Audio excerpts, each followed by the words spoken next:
박수 부탁드립니다. 자, 대국민 보고회. 윤상현.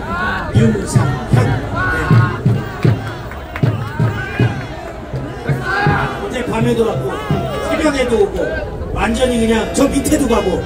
네. 화이팅! 예, 윤상현입니다. 제가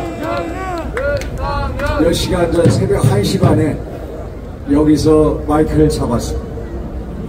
정말로 많은 애국 시민분들이 새벽 1시 반에도 대통령을 지키고 대한민국을 지키겠다는 그 열정과 신념을 보여주신 데 대해서 다시 한번 무한 경의를 표합니다. 감사합니다.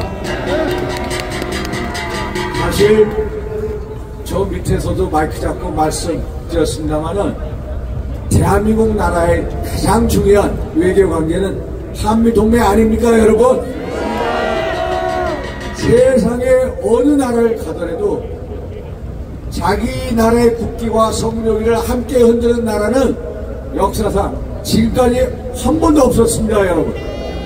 우리가 관저 여기 현장이나 또 과문에 가서도 우리는 항상 태극기와 성조기를 같이 가슴에 품고 나와서 같이 흔듭니다. 그게 바로 대한민국을 지키는 힘 아닙니까 여러분? 어제 보도가 나왔습니다마는 대통령이 탄핵당하자마자 ACU 미국 보수주의 연맹 회장 매스웰라는 사람이 직접 대통령을 찾아뵀습니다. 그래서 여러분 그게 그 사실이 맞습니다. 미국이 트럼프 대통령의 최측근이 대통령을 찾아와서 여러 전국 현안에 대해서 얘기를 나누어 간 거 맞습니다 여러분. 트럼프 대통령 입장에서 여러분 가장 현재 상황에서 안타까운 대목이 뭐겠습니까? 바로 윤석열 대통령의 탄핵입니다. 왜냐하면 윤석열 대통령만큼 한미동맹을 강화시킨 대통령이 거의 없기 때문입니다 여러분. 지난 문재인 정부 5년을 생각해보면 금방 아실 겁니다. 한미동맹이 가장 한국 역사상 가장 최악으로 깔고 가게끔 했던 집단이 바로 문재인과 민주당 집단입니다 여러분. 그래서 미국 입장에서는 민주당이 집권할까 가장 노심초사하고 있다는 겁니다 여러분. 제가 누구보다도 한미관계를 가장 잘 아는 국회에서도 외교통일위원장도 하고 외교안보 문제에 대해서 가장 정확하게 진단한 사람으로서 여러분들께 말씀 올립니다. 한미동맹이야말로 대한민국을 지켜주고 윤석열 대통령을 지켜주는 동맹이다. 동의하시죠 여러분? 한미동맹 끝까지 지켜가겠다. 존경하는 애국 시민 여러분, 지난 12월 7일 민당 주도의 국회 탄핵 소추안 보면 깜짝 놀랄만한 구절이 있습니다. 윤석열 대통령을 탄핵하는 소추 사유 중에 하나가 대통령이 북한과 중국과 러시아를 적대시하고 그리고 일본 경도의 외교정책을 했다는 게 바로 탄핵 사유입니다. 그걸 어떻게 생각하십니까? 이게 말이 됩니까 여러분? 역으로 얘기하면은 전애들이 만약에 집권한다면은 북한하고 중국하고 러시아하고 가장 가까운 관계를 만들겠다는 거 아닙니까 여러분? 미국은 워낙 막강한 나라기 때문에 미국에 대해서는 토를 못 달고 일본에 대해서는 토를 단 겁니다 여러분. 왜 우리가 한일 관계를 극복하고 한일 관계를 왜 가깝게 하려고 노력합니까? 왜냐하면 북한에서 미사일을 쏘면요 미사일에 대한 궤적이 날아갑니다. 궤적이 내려가는데 2019년도 제가 알기로 여름인데 북한이 미사일을 동해상으로 발사했습니다.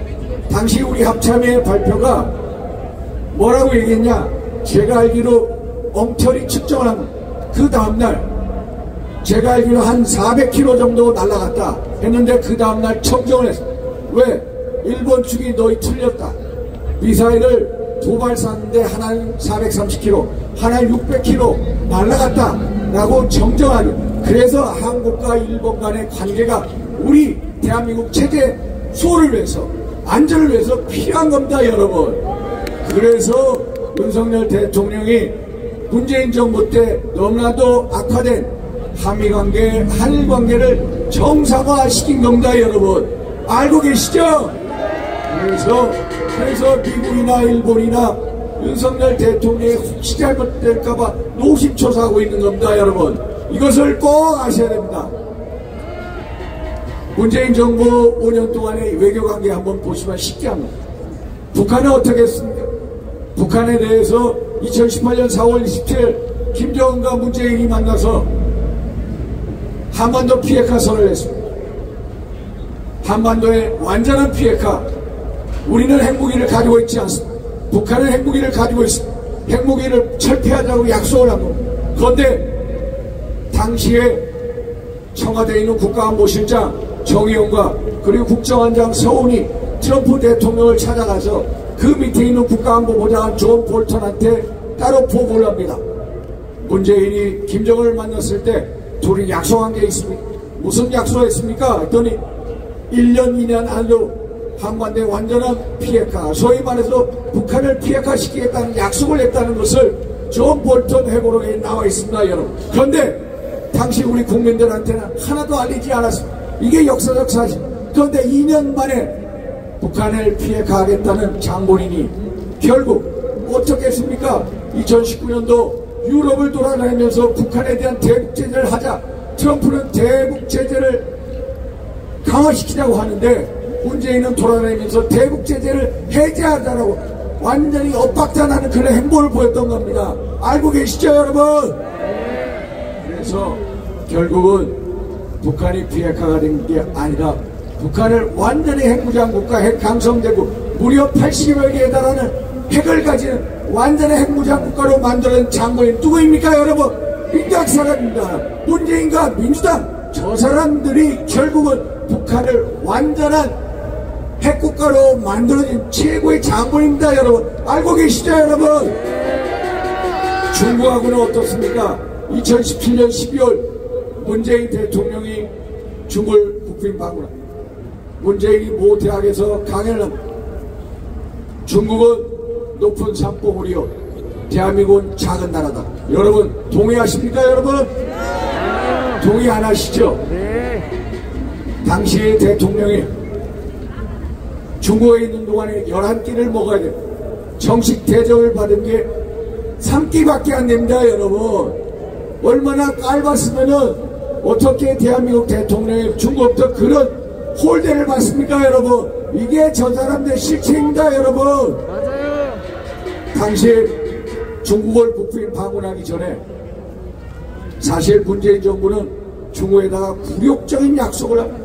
어떤 약속이냐? 산불 약속을 합니다. 산불 약속이 뭐냐면은 사드, 우리 북핵 미사일을 방어하기 위한 사드를 더 이상 한국에 들여놓지 않겠다. 이게 말이 됩니까?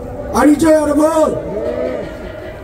한미일 간에 군사 협력하는 것을 동맹으로 만들지 않겠다. 그리고 미국 주도하에 미사일 방어 체제에 들어가지 않겠다. 세상의 어느 나라 정부가 자기의 군사 주권을 중국에다가 이렇게 팔아넘길 수 있습니까? 이게 저 사람들의 실체입니다, 여러분. 그래서 시진핑이 트럼프 대통령을 만나서 무슨 얘기를 하냐면은 대한민국은 중국의 일부였다. 대한민국의 중국의 일부였습니까, 여러분? 아니죠, 여러분. 이렇게 한국을 깔보게 하는 외교 정책을 구사한 사람들이 바로 저 민주당 사람들이다. 그걸 꼭 아셔야 됩니다. 러시아는 어떻습니까? 2019년 10월 러시아의 정찰기가 독도 상공을 대한민국 수립 이후 처음으로 7분 동안 독도 영공을 침범. 근데 이거에 대해서 제대로 항의를 못했습니다. 이렇게 북한과 중국과 러시아의 굴욕적인 외교 정책을 한 장본인이 바로 문재인과 저 민주당 사람들이라는, 여러분 똑똑히 알고 계셔야 합니다. 아시죠? 그래서 민주당의 이재명 대표는 한마디로 중국한테 셰셰 하면 된다는 거 아닙니까? 이게 말이 됩니까 여러분? 아니죠? 그래서 우리는 한미동맹을 강화해 그리고 한미일 간의 군사협력을 증대시켜 그래서 점령하는 북핵 미사일 그 압박과 그 야욕을 물리쳐야 합니다. 맞습니까 여러분? 그게 윤석열 대통령이 지금까지 행했던 외교 정책이고 지금까지 보여왔던 행보인 것입니다. 이거가 안 된다는 겁니다. 저 사람들이 집권하면 대통령의 외교 정책을 완전히 바꾸겠다는 겁니다. 이건 말이 안 되죠 여러분? 그래서 한미동맹을 강화시키고 한미일 간의 군사협력을 증대시킨 것이 그게 바로 윤석열 대통령을 지키는 것이 그리고 대한민국 자유민주주의 체제를 지키는 겁니다. 여러분 동의하시죠? 여러분들이야말로 대한민국 역사입니다. 여러분들이야말로 대한민국의 영웅입니다. 여러분들이야말로 대한민국의 기적입니다. 맞습니까 여러분? 여러분 대한민국의 자유민주주의를 끝까지 지켜냅시다. 감사합니다. 감사합니다. 제가 하나만 물어볼게요. 오늘 인터뷰를 봤는데 수도권에서 정치를 포기할 각오를 했다. 우클릭, 좌클릭, 중도론에서 중도표도 포기하고 대통령 지키겠다라는 입장을 밝히셨는데 그거 한 번 더 말씀해 주시죠. 조선일보 인터뷰를 했습니다.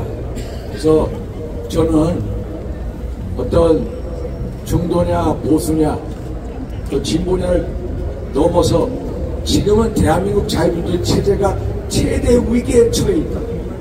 대통령 영장을 내란죄 혐의에 대한 수사권이 없는 공수처가 영장을 청구하고 발부하는 그 과정이 대한민국 사법체계, 사법 좌파 카르텔이 주도하고 있는 그 증거 아닙니까 여러분? 맞죠 여러분? 그리고 선관위 얼마나 부패되어 있습니다. 부패 부정 선관위 카르텔 이걸 우리가 깨부숴야 되는 거 아닙니까 여러분? 세 번째 우리 대한민국 체제를 붕괴시키는 종북 주사파 카르텔 제가 말씀 안 드려도 잘 아시죠? 2018년 2016년 8년 전 우리가 광화문에 나오지 않았습니다. 그때 민노총이 주도해서 박 대통령을 탄핵시켰습니다. 그 사람들이 내걸었던 정책 구호 저는 지금도 생생히 기억합니다. 그게 뭐냐? 주한미군 철수하라, 한미동맹 철폐하라, 한미군사훈련 폐지하라, 국가보안법 폐지하라, 연방계 통일하라. 북한이 주장하는 그 정책의 구호를 그대로 답습하는 그 일당들이 누군지 여러분 잘 알고 있지 않습니까? 이게 바로 종북 주사파 카르텔입니다. 그래서 저는 수도권에 오랜 동안 중도 지향의 정치를 해왔습니다. 제가 우리 대통령께 말씀드렸습니다. 저는 이미 배지를 버릴 각오를 했다. 사실 민당 주도의 국회 제명청원이 10몇 망을 넘었습니다. 저에 대한 고발 한 3건 들어왔습니다. 윤리해보겠습니다. 저 그거 이겨낼 자신 있다. 왜? 대한민국 자유민주주의 체제를 지키기 위해서. 동의하시죠 여러분? 그래서 제가 여러분들과 함께 대통령을 지키고 여러분들과 함께 자유민주주의 체제를 끝까지 지켜가겠다. 이 말씀 올립니다. 고맙습니다. 고맙습니다. 네 감사합니다. 네. 국회의원 배지도 던질 수 있다는 윤상현 의원에게 뜨거운 성원의 박수 부탁드립니다.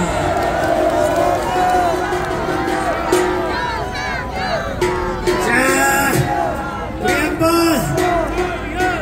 배신자 한번 따라보고 일단 또 광화문에도 많은 분들이 지금 가고 계시잖아요. 자 그 다음에는